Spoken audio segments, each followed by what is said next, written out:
நீ மாலை வணக்கம். சூரியோதயம் சன்ரைஸ் செய்தி பாகம் 256 நவுலவதி தில்லை தேவன். லண்டன் டென்மார்க் செய்திகள். இங்கிலாந்து செய்திகள். சைப்ரஸில் உள்ள பிரித்தானிய தளம் மீது தாக்கல்.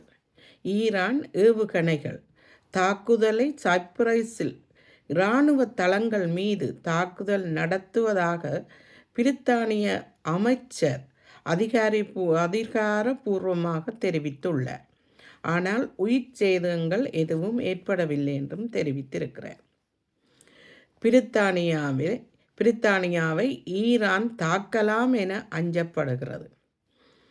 இதனால் பிரித்தானியாவுக்கு பதட்டம் ஏற்பட்டுள்ளது. இதனால் பாதுகாப்பு நிலையை அதிகரிக்க ஈரானின் அச்சுறுத்தல்களை தொடர்ந்து பிரித்தானியாவின் தேசிய பாதுகாப்பு நிலையை உயர்த்துவது குறித்து அவசர ஆராய்ச்சிகள் செய்து வருகிறார்கள். மறைந்த 2ஆம் எலிசபெத் ராணியின் 185 வயதுடைய கிறிஸ்டிங் கவுன், அதாவது குழந்தை சட்டை, முறையாக பொது காட்சிக்கு வைக்கப்பட உள்ளது. கிறிஸ்டிங் கவுன் 62 அரச குழந்தைகள் அணிந்திருந்த பட்டு சட்டையாகும்.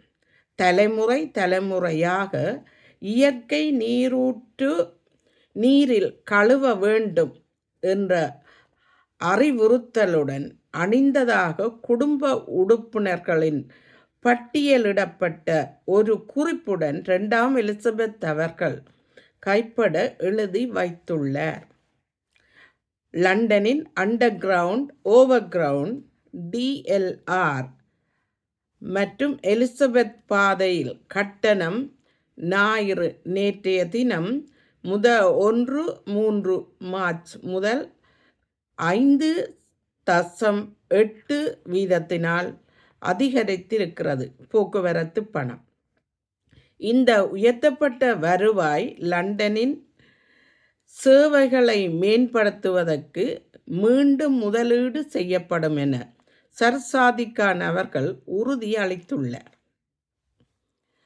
ஈரானில் இருக்கிற பிரஜைகளுக்கு எச்சரிக்கை விட்டிருக்கிற நிலையில், அதாவது கடந்த வாரம் எச்சரிக்கை விடப்பட்டது. உடனடியாக அவர்கள் நாட்டுக்கு திரும்பும்படி கூறினார். அதாவது மத்திய கிழக்கில் உள்ள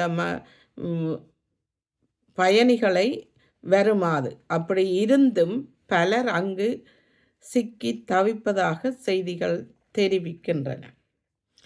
டென்மார்க் செய்தி. டென்மார்க்கின் ஒரு திட்டத்தை நவந்தியா தனது கடற்படை திட்டங்களை வழங்க டென்மார்க் மூலோபாய ஒத்துழைப்பை வழங்குகிறது.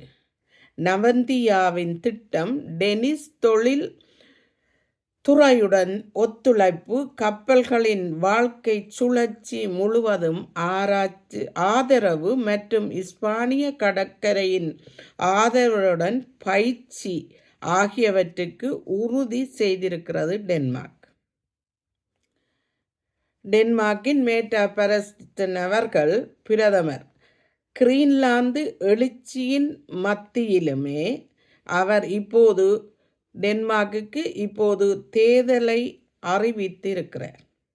அதாவது மேட்டா பெரஸ்டன் அவர்கள் டென்மார்க்கின் 24/3 அன்று மார்ச் மாதம் டென்மார்க்கின் பொது தேர்தலை அறிவித்துள்ளார். விரைவில் வசந்த காலம் வரும், டெனிஸ் மக்கள் விரைவில் வாக்களிக்க செல்வார்கள் என்றும் டென்மார்க் பிரதமர் ஒரு சிறப்பு அறிக்கை நாடாளுமன்றத்தில் கூறியுள்ளார். நன்றி. மீண்டும் ஒரு செய்திகளுடன் மறுவாரம் சந்திக்கும் வரை விடைபெறுபவர் நவுலவதி தில்லை தேவன். நன்றி, வணக்கம்.